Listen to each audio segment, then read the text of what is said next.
इंशाल्लाह बिल्कुल ठीक है। एक देखिए मैं देखता हूँ ना, असल में प्रॉब्लम यही है, हर घंटे बाद कोई ना कोई बंदा जो है वो अपनी ज़्यादा मशहूरी के लिए कोई अपनी बात ट्विस्ट करके डाल देता है।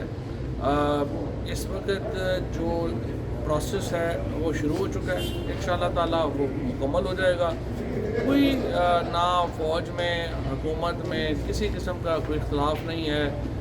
सब लोग एक पेज के ऊपर हैं। मैंने पहले भी कहा था कि हमारा तमाम एहतराम है और इंशाल्लाह इसके मुताबिक आगे चलें। सर कब तक एक्सपेक्ट कर रहे हैं सर सभी अनाउंसमेंट? गवर्नर साहब इंस्टेंट ना लें इस मामले को, जैसे उन्होंने बताया कि एक इट्स सीरियस बिजनेस, और प्राइम मिनिस्टर साहब जैसे ही इसका फैसला करेंगे फवाद चौधरी साहब आपसे शेयर कर लेंगे।